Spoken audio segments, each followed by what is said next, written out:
Okay, so so the first thing I want to cover is what this course is all about. It's called Computer Systems Engineering, and so what are we talking about when we say systems engineering? Well, as I'm sure you know, a system is just a set of things interconnected and working together.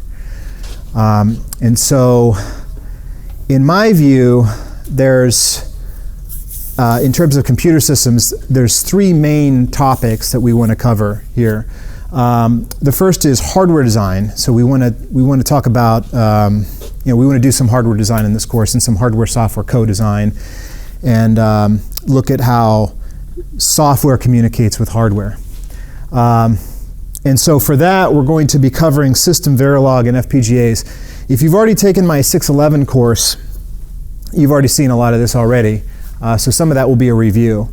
But we're going to focus more on sequential logic in this course. So we're going to do some FPGA designs that facilitate communication protocols, or that implement communication protocols between chips. And so we're going to be designing, doing more state machine. That's state machine design. That's something that I don't get an opportunity to do much of in 611, because in 611 we do all pipeline design as opposed to multi-cycle sequential design. So we'll be covering that. And I also covered this last spring as well in this course, and I thought I thought for the students that hadn't taken 611 yet, it was a good way to kind of prepare them for that, and for students to take 611 after this course, or that took it before, it's a good way to kind of reinforce that knowledge. And we'll be using the same FPGA boards in this class as we do with 611. The first time we taught this, we were using Arduino boards, Arduino chips. But I think there's more we can do with the FPGA boards. They got more stuff on them, they're more robust, and they have better debugging capability. So we'll be using those. And then for the interfacing part, I'm going to cover protocols, basically chip-to-chip protocols, system-level protocols for communication, and I cover a section on queuing theory. And then under the control, so basically, we cover hardware design, interfacing, and obviously you need interfacing if you build a system with interconnecting components. And then for control, generally speaking, when you have a system, you have some components in the system controlling other components. So we're going to cover topics in control, specifically real-time systems and control theory. And then hopefully, if everything goes well, we're going to have a lab where you actually control a motor. Create a closed loop feedback controller for a motor. So obviously a normal computer like a desktop, laptop, or server is a computer system, although the expectation is that you've covered those types of systems in 212, right? So in this course we're focusing on embedded and cyber-physical systems. An embedded system is a computer system that's customized for a specific function, and of course we have our embedded systems course that covers those specifically. And a cyber-physical system is a type of embedded system that links sensing, computation, and control to the physical world. So a cyber-physical system is one that exerts some kind of control over the physical world. Like you've got a computer that's controlling a car, a self-driving car computer, like what you have in a Tesla, or some sort of vehicle that maneuvers, like a satellite, or system that controls temperature, that kind of thing. Drone control. So all of these things on here are embedded systems, but only some of them are really considered cyber-physical systems. So the cyber-physical system is something that controls the physical world in some way. And so with embedded systems, unlike the normal general purpose systems that you've been using up until this point in your careers, embedded systems are kind of unique in that they are more constrained. They have, like, for example, power constraints. They're limited in how much power they can use. Now you could argue, well, yeah, I mean, every computer has a limited amount of power that it can use, right? If your phone consumes too much power, it may burn a hole in your leg, right? But embedded systems that are only one of the many components in a system tend to be much more constrained in terms of their power consumption. At the same, and so that's usually like a maximum, and then you have like a performance constraint where you have to design the system to achieve some minimal level of performance to fulfill the needs of the system. And generally speaking, you want to design the system to just meet the performance, because if it's faster than it needs to be, it doesn't really do you much good, right? And then there's generally also an interconnectivity constraint. So as I mentioned, with embedded systems, you have a bunch of components there communicating with each other, and oftentimes you'll have a limited number of channels for each one of the components, right? So you have to be able to deal with that. And then there's also ways that you want to optimize embedded systems. And these are ways essentially that you improve the system to give it some sort of competitive edge, right? So for instance, efficiency is cost per work, such as like, joules per operation. So the idea with this is that if you could make the system more efficient, the battery lasts longer and it becomes a more compelling system. Or latency, which would be like time. So, if Siri is able to return a response faster than Google Assistant, then Siri looks like a better system, for instance. And then throughput is work per time, like frames per second. So, when you buy a camera, you may want to, the idea would be a camera that achieves a higher frames per second, may be, more compelling. But whenever you try to optimize a system, there's usually a trade-off of some kind. So you try to improve one thing at the cost of another. And so, the classic example of this is trading off power for performance. And you can see, like, if you look at different types of computer systems, there tends to be this spectrum between smaller power and lower performance, and higher power and higher performance. And so when you design any type of embedded system, you have to decide what sort of processor you're going to buy for or use in that system and where it falls on the spectrum. So on one side of the spectrum, you have, for example, like this is kind of an extreme case, but this is like a musical greeting card, right, with little lights on it. Is actually powered by an Atmel processor. But it's very power efficient, or it uses very little power, I should say, so that that battery can last a long time. And on the other end of the spectrum, you'll have something like the computer that's in a Tesla is more like hundreds of watts, but yet it can process. It has a throughput of on the order of giga instructions per second, or giga operations per second. They're or tera, actually, tera operations per second. So you have this spectrum, and if you look at all these different devices, everything from like toys and augmented reality devices and wearables and cameras and routers and drones, they all sort of fall somewhere on this spectrum. There's this trade-off, right?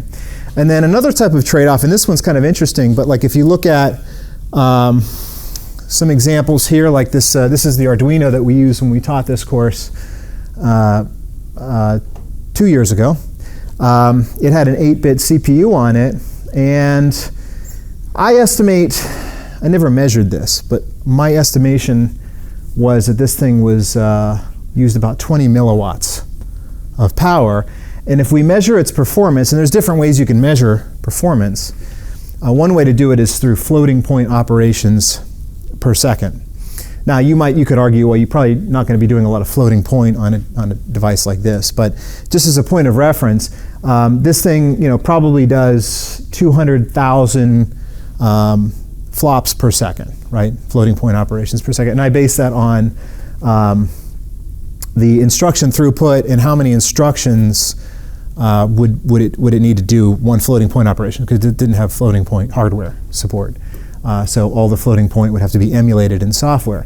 And so then you go to like a mid-tier embedded systems like a Raspberry Pi 4, and this thing is a 15-watt processor and can do like 1.8 gigaflops per second. 27 gigaflops per second.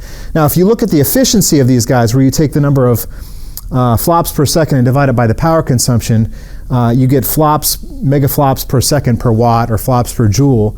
And it turns out that the Raspberry Pi uses about 9,000 times more power than this Arduino chip. but it's 136,000 times more powerful in the sense of flops per second, right? And what that means is that it's actually much more power efficient. Now you might say, wait a second, how is the more powerful system more power efficient than the smaller one? Well, it's because of economies of scale, essentially. And you can take it all the way to this system, the Summit supercomputer at Oak Ridge National Lab. This is, I don't know if it's still #1 or it's one of the top 10. For a while, it was the fastest computer in the world. It was #1 on the top 500 list. This thing does 200 petaflops per second and uses 10 megawatts, believe it or not, which is almost hard to imagine. A single computer uses 10 megawatts. But if you divide its performance with the power, you get 20 gigaflops per second per watt. And so it's 7 million times more powerful than a Raspberry Pi 4, but it only requires 700,000 times more power, so it's actually 10 times more power efficient than the Raspberry Pi. So these are the kind of trade-offs, is that it's kind of an unexpected trade-off. Basically what I'm saying is that if you want a really small computer that uses very little power, it's actually very power inefficient in the sense of how much performance it gets per unit of power, right? So that's another one of these. Like I said, it's kind of a non-intuitive sort of trade-off that you have. Okay, so as I mentioned, I think with a system, one of the important concepts here is interconnects and how components communicate with each other. So the first topic I want to get into is interface protocols. So one of the topics that you might not have learned much about yet is how software communicates with hardware. How does that work? You guys took CSCE 212, right? And so you learned how to program in assembly language. You might have taken 311 operating systems, and you know that operating systems have drivers, right, that allow them to talk to hardware, right? But you might not have ever thought about or learned about how a driver works. What actually happens? Like, for example, you know how to program in assembly language. So what sort of assembly language program would you write that would communicate with the hardware? Like, how does a program send a message to a printer or a monitor or a network interface card? How does that work, right? What instruction is that does that, right? Well, it turns out that basically it's load store instructions. So you learned about load and store instructions in 212. Those are the instructions that allow you to exchange data between the registers in the CPU and the memory, right? So, and they go through this, memory system, memory hierarchy, and that's kind of where you left it. But load and store instructions also allow you to communicate not just with memory, but with peripherals as well, and it's done through programmed I/O.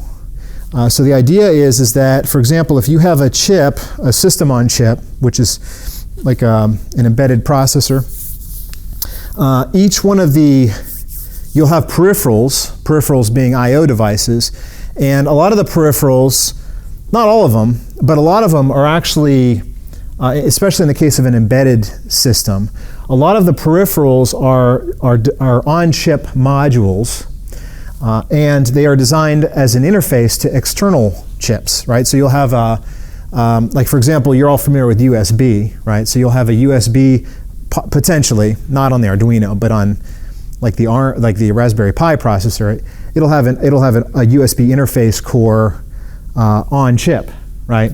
And so that core is going to have a range of addresses associated with it, memory addresses. And then when the software or the driver, actually the operating system, wants to communicate through the USB system, one of the things it can do is essentially load or store to any address that falls within the I/O address range of that peripheral. So every peripheral is going to have its own I/O range, right?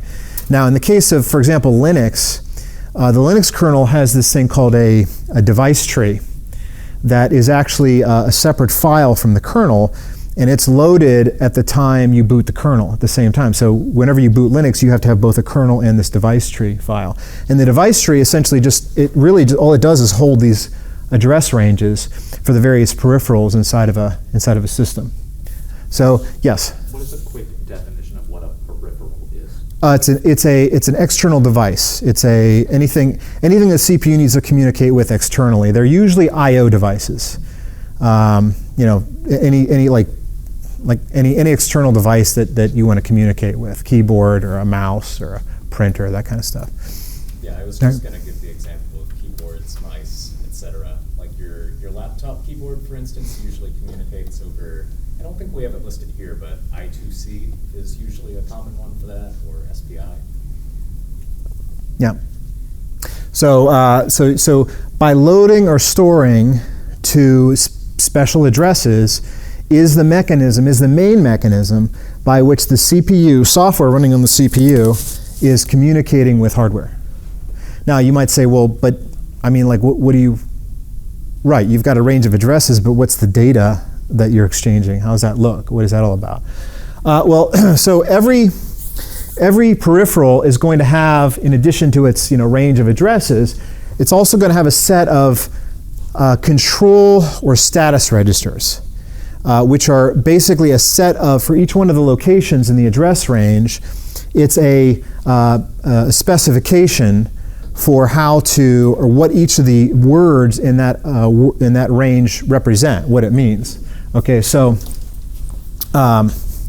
for instance, hold on, before I get to that, let's quick example here. So if I ask you on the quiz, for instance, for this system, what is the size of the USB peripheral's I/O space? Now, when I say size, what I mean here is that the range of addresses for each peripheral is different, potentially, right? Some peripherals have a very large number of addresses associated with them, and other ones have less, right? So in the case of the USB peripheral, the address range here is 100 in hex to 1FF in hex. Make sense? So if you want to find the range, you basically subtract these two numbers and add 1, because it would be an inclusive set of addresses in this case, right? Now, on the other hand, sometimes it'll say, well, actually, it'll usually just, oftentimes you'll see a base address, which is the starting address, and a size, right? Whereas in this case, I gave you the starting address and the ending address. So there's different ways that information can be conveyed. But in this case, the size of the USB peripheral's I/O space is going to be essentially 200 in hex minus 100 in hex, or in this case, I say 1FF minus 100, and then I add 1. And so that would be 100 in hex, which is 256 bytes. So there's 256 bytes of I/O space that's associated with that peripheral. So for each one of those words, when I say words, I mean, it depends on the platform. If it's an Atmel chip, like an 8-bit processor, then each one of the registers inside that address space will be 8 bits, whereas on a 32-bit system, there'll be 32 bits, 32-bit words, right? But each one of those words will have some sort of, it'll have a defined usage, right, which you can only get by looking up the user guide for that peripheral. So for example, we had stuff like on the Arduino, the Atmel chip, it was an 8-bit processor, so you would have like for example, you'd have an 8-bit register or 8-bit word inside that space, which actually is split up into bit fields. And then each one of those bit fields can be accessed by the software for a specific purpose. So this one I just made up. So for example, bit 7 is a 1-bit value that is called halt, and it's writable, meaning that it's expected that the software is going to write a value into there. So it's a way to control that peripheral. And then bit 6 was called on fire. It's meant to be red. It's a status bit. And then bits 5 down to 3 is a temperature code. And so the idea is that if you read this register, some of the bits in there are intended to be status indicators, and other ones you can write to and be able to control the peripheral. Does that make sense? So sometimes they're called control and status registers, where the control register are meant to be values that are written and used to control the device, whereas the status register is meant to be read and is used to read the status, right? So it's basically a way, status is for input and control is for output, but in the case of some processors, they're actually mixed. There's actually, for one word, you may have some bits that are meant to be read and other bits that are meant to be written. Does that make sense?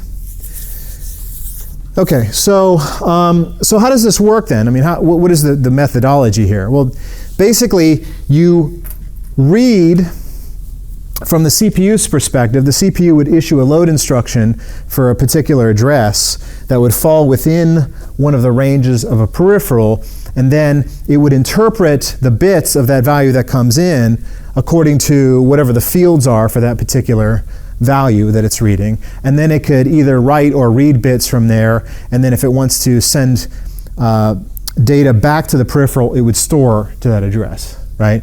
So what that means is that in this case, the CPU is controlling these peripherals as basically a master. So the peripherals can respond if the CPU reads from an address or writes to an address, right? But in this case, the peripherals have no way to initiate the transaction. Only the CPU can initiate transactions, right? If the peripherals want to initiate communication, they have to use a mechanism called an interrupt, which I'll talk about in a minute. But this is called this method is called programmed I/O. Make sense?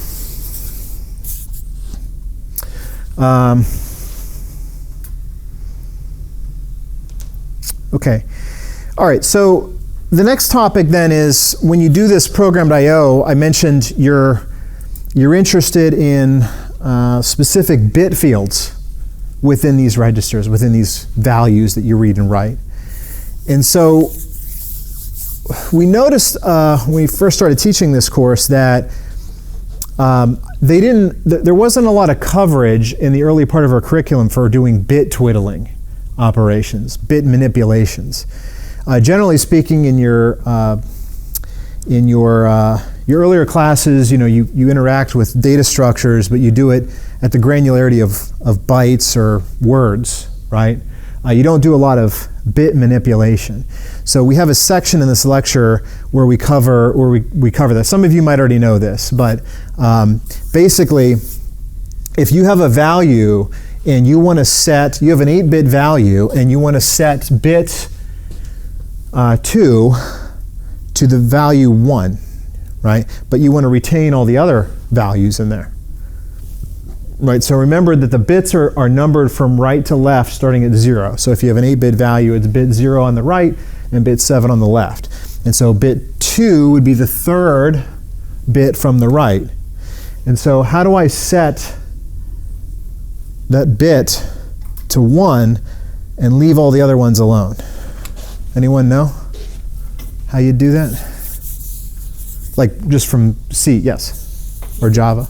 Using state, you could use an OR that just goes was it 0 0 0 0 and then 1, where the second bit and then 1 and then 0 0. So you can do it that way.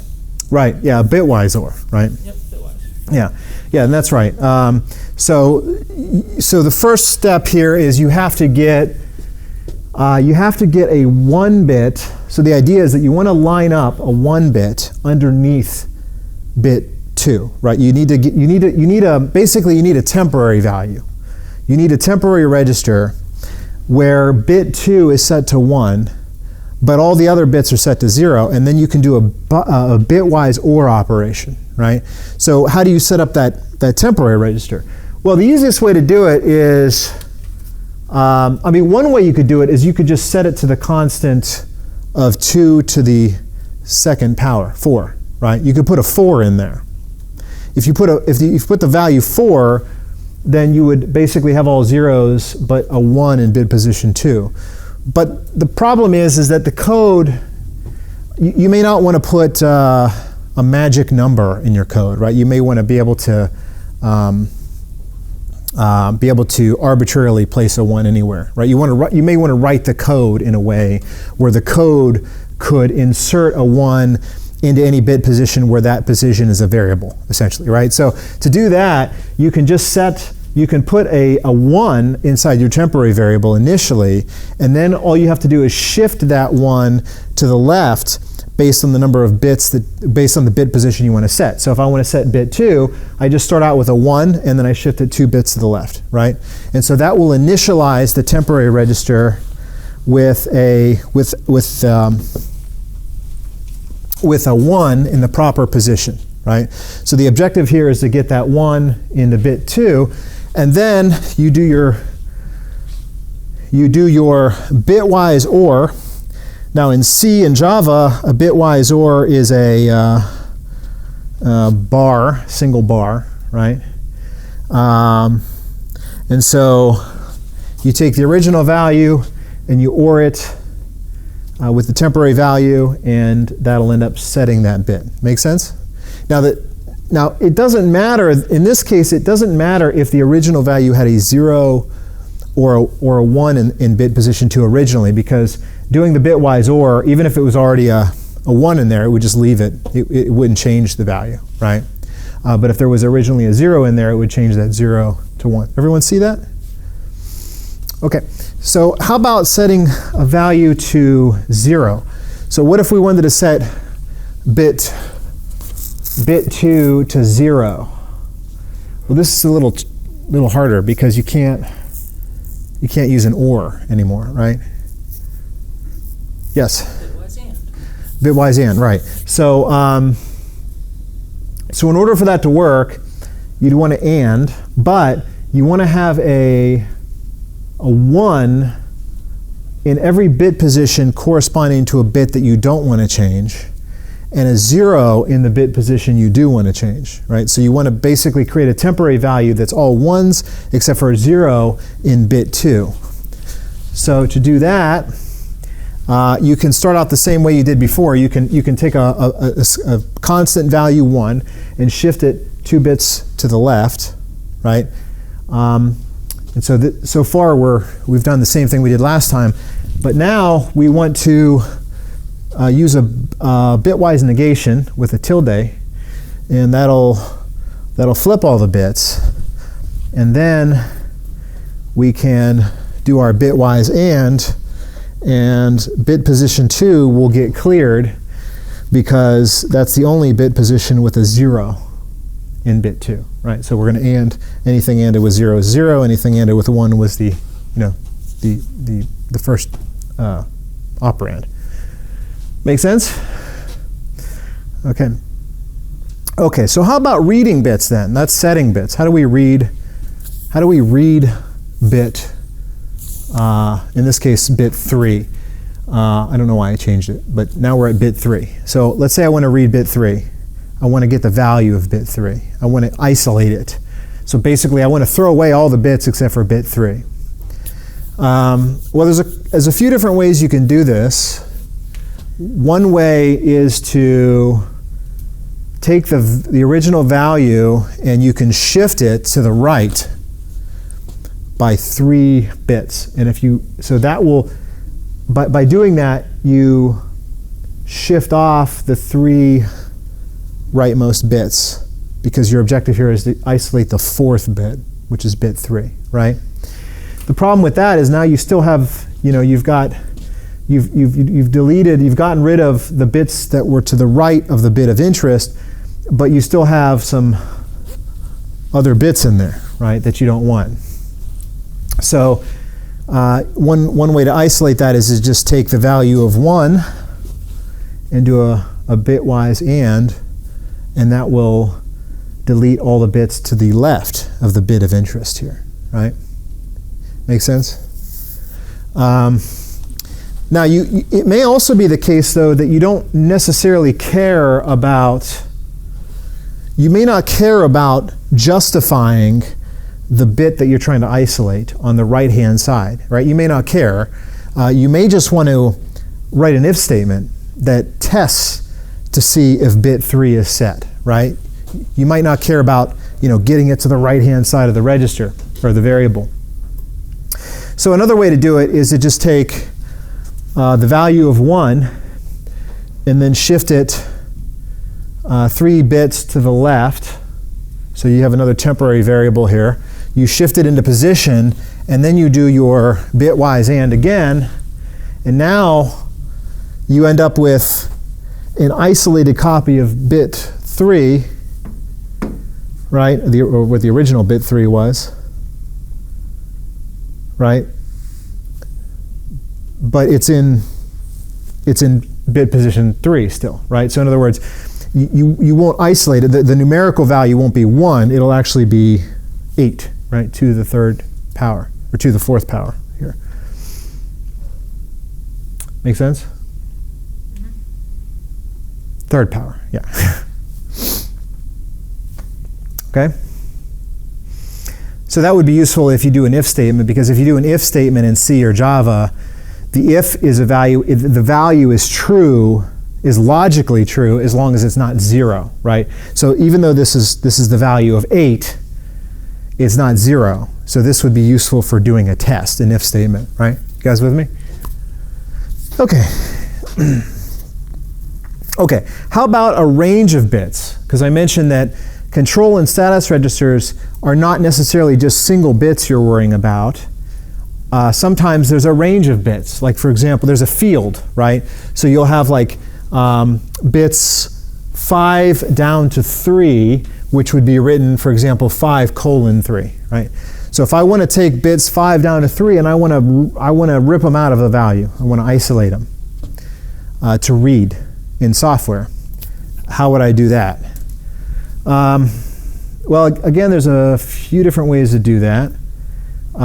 You could shift the register 3 bits to the right. Why 3? Because that's the lower bound of the range of bits, right? So it's 5 down to 3. So if you want to isolate bits 5 down to 3, you shift 3 bits to the right. So that'll get those bits onto the right-hand side of the register, and then I need to eliminate anything other than those 3 bits. So I could do another bitwise AND with 1, 1, 1, right? But how do I get the value of 1, 1, 1? Well, one way to do that would be to take the value 1, right? Shift it 3 bits to the left.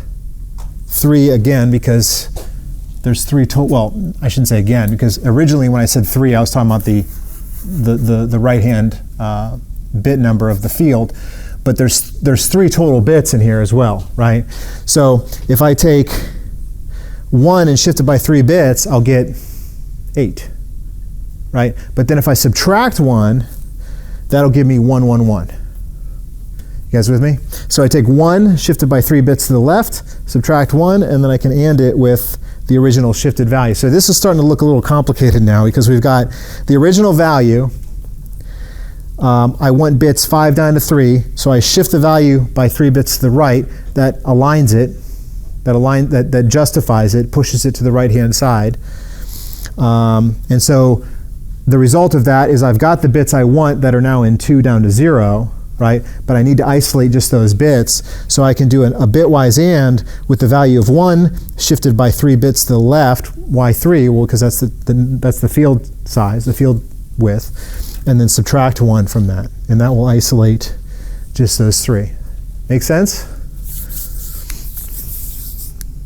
Okay, I think that's the, yeah, so this slide just shows a summary of what I just showed. So if you want to set bit n to the value 1, you take a value and you OR it with 1 shifted by n to the left, right? If you want to set bit n to 0, Similar, except instead of ORing, you do an and you have to do a bitwise negation of the 1 shifted by n to the left. Make sense? If you want to isolate or extract or read bits n down to m, so the idea is that, in this case, n is the most significant side, right? M is the least significant side. So n will always be greater than or equal to m, right? It's going to be like 5 down to 3, or 6 down to 3, or 1 down to 0, or 7 down to 5, something like that, right? So this is the one that's a little weird because you've got to shift the value by m. M is the lower side, the lower bound, the least significant side, right? And then do a bitwise and with 1 shifted to the left by n minus m plus 1, and then subtract 1, right?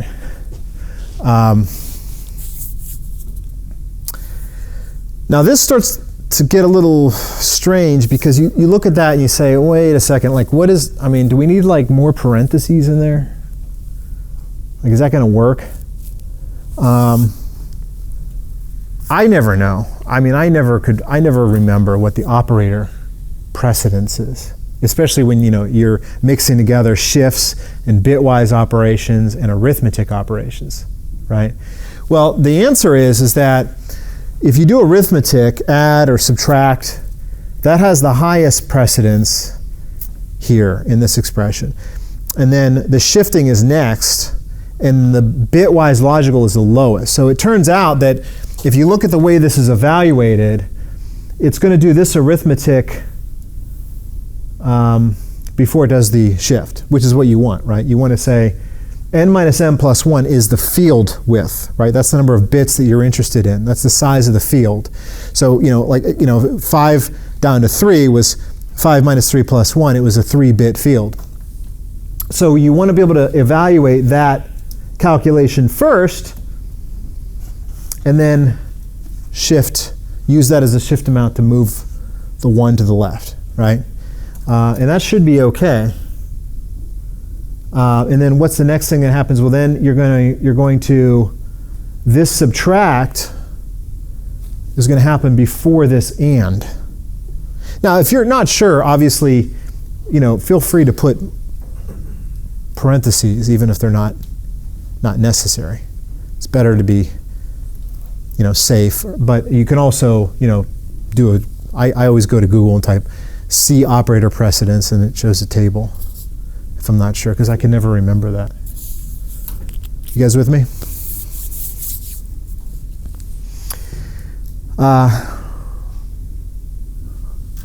Okay, and then I mentioned that sometimes if you're looking at a single bit and you just need an if statement, you just need a conditional, you can just say, like, for example, if val and 1 shifted by n bits to the left, this will attest to see if bit n is set in val.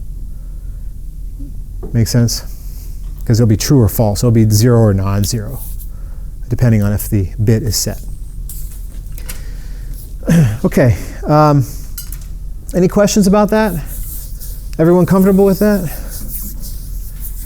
Okay. Okay, good. Was that review? Have you done that before? You guys probably haven't done that. You haven't done a lot of bit manip. When you took 212, when I used to teach 212, students would ask, like, why are we doing? What's the purpose of the shift instructions and the bitwise instructions? Because those are emphasized in the 212 course. When you learn assembly language, you learn that there's an assembly instruction for doing those things, right? But you're always like, I never use shifts and bitwise. Well, it turns out that when you do I/O, hardware-software interfacing, that's when you often do a lot of these binary bitwise operations, and so that's why you'll need it for this class, because we're going to do a lot of that kind of stuff. Okay. So I mentioned load and store. So you guys know from 212 that there are load and store instructions, but when you write an assembly language, but how do you get load and store instructions in C or C++? Well, there's a couple different ways depending on the environment that you're working in. One obvious way to do it is, and you guys might, I'm not sure if you guys have seen, you might have seen this in your 240 class, but in C and C++, there's an operator called the dereference operator, and it's the star. And so if you put a star in front of a variable, it will treat that variable as a pointer, and it'll dereference it, meaning that it will go to the address specified by that variable as a pointer. Pointer is a memory address, right? So when I was talking about the memory, the I/O ranges right before, that's what I'm talking about. You actually you would take the I/O address and you dereference it in order to access the hardware from the software, right? Now, keep in mind though that you can only do this in an operating system driver if you have an operating system. A lot of embedded systems though don't have operating systems, and you write your code in bare metal. And any of you that have written code for an Arduino, like in the Arduino environment, the Arduino doesn't run an operating system. You write code for it, and whenever you write code for an Arduino, you write it in an infinite loop, because if your code were to exit, it wouldn't have anything. There's nothing to exit to, because you're essentially writing the only code that runs on there, right? And so in that case, you can directly interact with the hardware. But if you have an operating system like Linux, only the Linux drivers can do this. Although there is a way around that.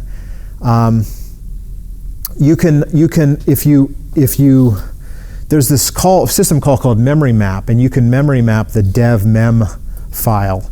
And as long as you're root, you can still access physical memory addresses directly through there. But anyway, how do you do it? So one way to do it in C is to use this dereference. If you dereference on the right-hand side of an assignment statement, that just turns into a load instruction. It gets translated to a load instruction. And if you dereference on the left-hand side, that gets turned into a store instruction, right? So basically, if you dereference on a read, it's a load. If you dereference on a write, it's a store, right? The problem is that you can't always do that when you communicate with hardware, because these might generate loads and stores that get intercepted by the cache, that get cached. If they go through the cache, that's trouble. So some systems require you to use special, what are called intrinsics, which are essentially like little functions that would replace these things, right? And the purpose of that is that some chips, some processors have a special variant of the load and store instructions that bypass the cache, and you want to bypass the cache. You want to go, whenever you do one of these I/O operations, you want to go straight to the device. You don't want to go through the cache, right? Now, why do I mention this? Well, because when we taught this course with the Arduino, the Atmel chip, this is how we did it. We just dereferenced. That's all we had to do. But when you use the FPGA-based processor that we're going to use in this course, you're going to have to use this special intrinsic, the I/O read 32 and the I/O write 32. But it's the same idea. It's basically the only difference here is that this ensures that it generates the proper instruction for doing the I/O. You guys with me? Okay. Okay. Okay. So just to kind of tie all this stuff up, this is the last slide I have on this, right? Yeah. So let's just look at this final example. So we have this control register. Again, it's this halt. Bit 7 is halt. Bit 6 is on fire. Bits 5 down to 3 is temperature. And then bits 2, 1, and 0 are AA, BB, and CC. And the name of this thing is called PNTLS. Now, generally speaking, each one of those things are going to have a definition that will contain the address of that. So, for instance, you'll have something called, this is just an example, but you'll have like a pound define, PNTLS reg, which is address, in this case, it's address 10 in hex, which is 16 in decimal. And so, if you want to read a flag in there, you could, for example, in C, type volatile UN8, this is again assuming this is an 8-bit architecture, UN8 underscore T star PNTLS equals the USB address. In this case, the USB address that's the base address for it. That's where the I/O space begins. And then you add PNTLS, which is the offset within there for that specific register. Okay, so the idea is that you do an effective address calculation. You have to start at the beginning of the USB address space, I/O space, and then you add this offset, which is corresponding to that register. And then, if you want to read the value of the register, we can do our dereference operation. And then in this case, I'm also combining in this one line of code the bitwise and the 1 shifted to the left by on fire, and then shifting it to the right by on fire. So the idea is that I'm going to take bit 6 and I'm shifting it. I'm shifting a 1 into that position, so this becomes a temporary value. And then I do a bitwise and, which basically bit masks out everything but bit 6. And then I'm going to take bit 6, and then I'm going to run it over to the right-hand side using this shift to the right. Make sense? So there's a bunch of things going on here. I've got a dereference. I've got the masking off all but the bit I'm interested in, and then right justifying it, all happening in one line of code there. And then I can store that in a variable called on fire. And then for temp, I can dereference, shift it to the right by 3. In this case, I'm hard coding the 3,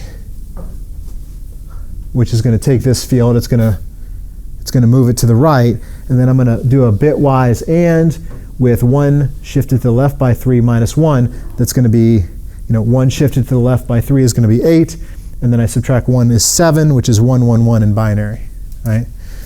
So this will isolate the temperature into its own variable called temp. Make sense?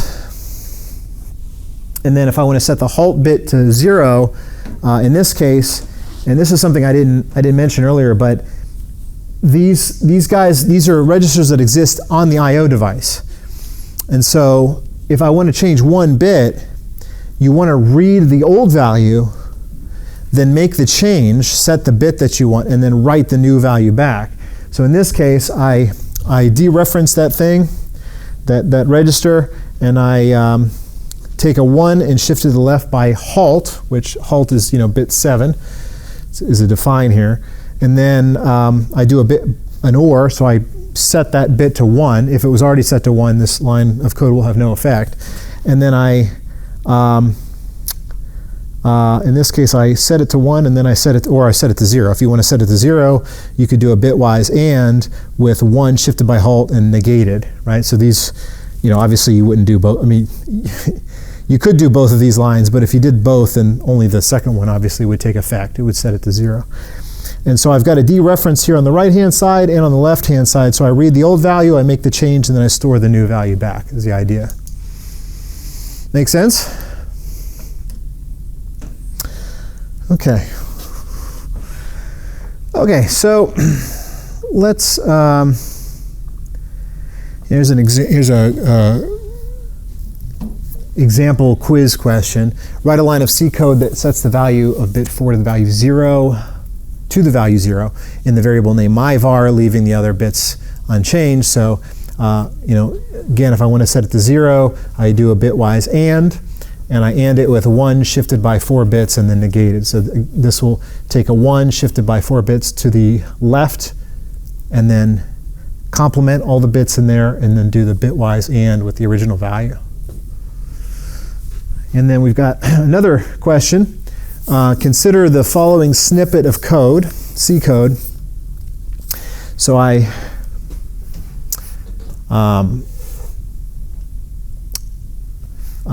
have a variable x, and there's some.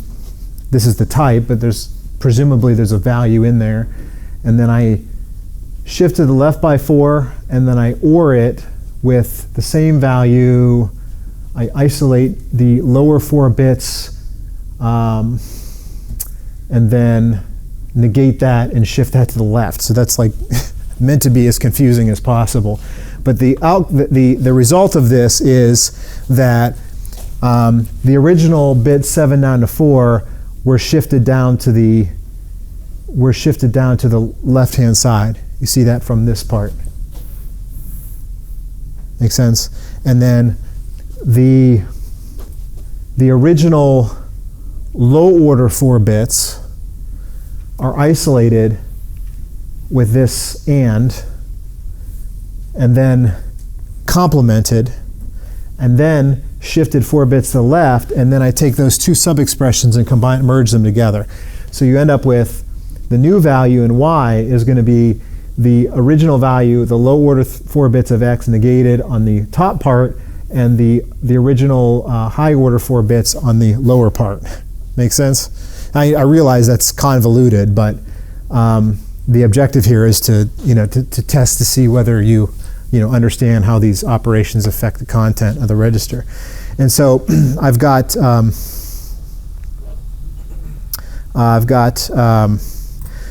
4 different possibilities, and the question is which one of the following lines of C code will cause the same value to be stored to the value y. In other words, which one of these are equivalent. So for each one of these, I basically did the same thing, and it turns out that they're all pretty similar, but the one that ends up matching is option B here. And the difference was, what was the difference? Oh, the difference was, in this case, it was pretty much the same statement. The only difference is that I didn't do this and the reason I didn't do that was because this was actually redundant, because if I take this value and shift it to assuming it's an 8-bit value, if I shift this to the left by 4 bits, I'm going to knock off this upper 4 bits anyway, this upper nibble. So this was a redundant statement. Make sense? Okay. Alrighty. Okay. So let's switch topics here and talk about pulse width modulation. So when you do control, sometimes when you control something with a processor, your objective is to control an analog circuit of some kind. And probably the most common example of this would be in if you're controlling a voltage converter for a DC to DC converter. And so you've got, there's different circuits that will do that. It will basically convert one voltage to another, right? Like for example, these are called a buck converter, or boost converter. Another case where you'd need to be to control something that's analog would be if you're controlling a motor, right? Or a servo of some kind. The idea is that you need to be able to generate an analog control value from a CPU, which is a digital device. So how do you do that? Well, one way is you could have a digital to analog converter, but a lower cost way to do that is through something called pulse width modulation. And the idea is that if you have a pin, you can have a digital pin that's either going to be 1 or 0. So it's going to be 0 volts, or whatever the VDD, the power supply voltage is. It could be 5 volts or 3.3 volts or 2 volts or 1 volt. So you've got a pin that's just binary, but you make it a periodic signal. You turn it into essentially a clock, right? Where it's high for a time and then it's low for a time. And if you add up the amount of time it's high and low, that makes up a repeating pattern, right? A period, right?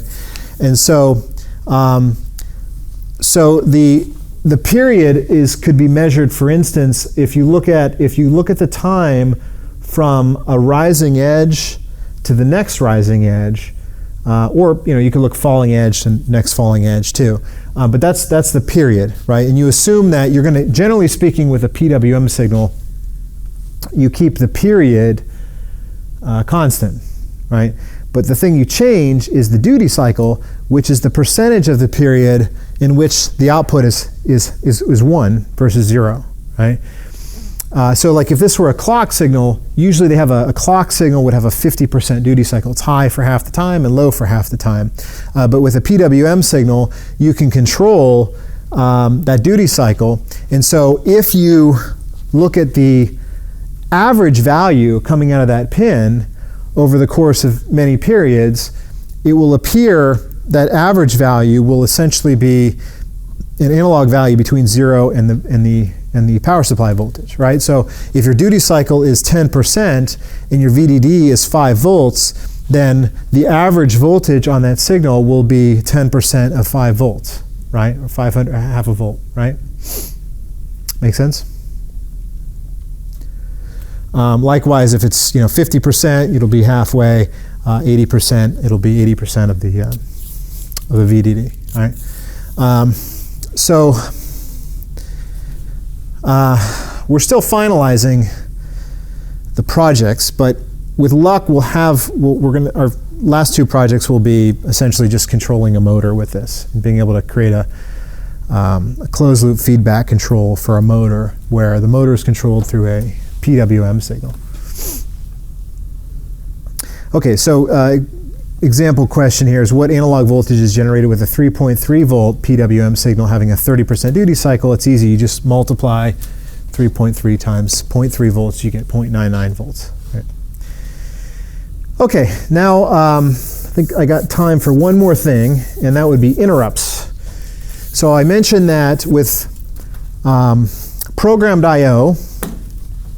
Programmed I/O is ways that the CPU communicates with the peripherals, but it's driven by the CPU. The CPU initiates all transactions, right? All the loads and stores that go out to the I/O address registers are generated by the CPU. So what happens when the peripheral needs to get the CPU's attention to do something? Like, for example, when it receives a packet on the network, or some event happens that the CPU has to respond to. So that's the job of the interrupt. So an interrupt is a signal that goes from the peripherals, the I/O devices, back to the CPU.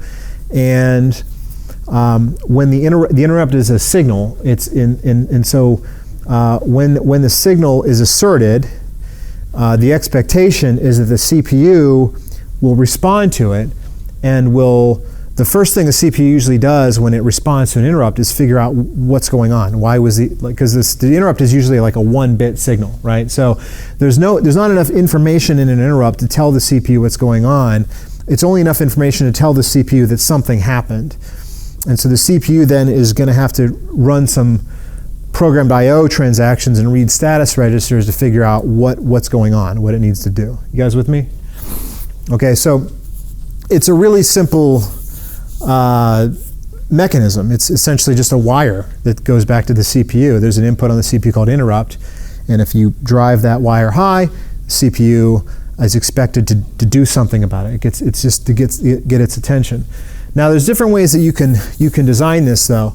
One of the easiest ways that you could build an interrupt is through a level triggered system where the interrupt pin is the CPU just looks for the interrupt signal to be high versus low. And once it goes high, the CPU should respond to that in some sort of timely manner, and it'll go into the ISR, or the interrupt service routine, right?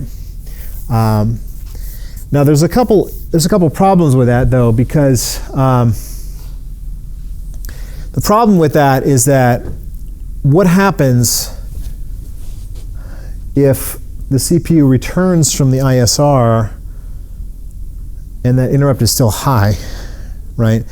It becomes kind of a coordination issue, because you need to, the peripheral, from the peripheral's perspective, it has to keep the interrupt line high for long enough for the CPU to notice, but then it has to at some point drop that line, right? You don't want to keep it high forever because the CPU will think that the peripheral constantly needs attention, right?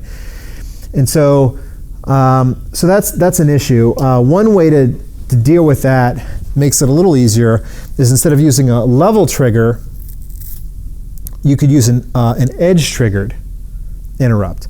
And so that way the CPU will respond to an interrupt, not just if the interrupt is high, but if it sees a transition from low to high. So that way, if it finishes the interrupt routine and that interrupt signal is still high, it doesn't matter, because high is meaningless. What matters is the transition from low to high.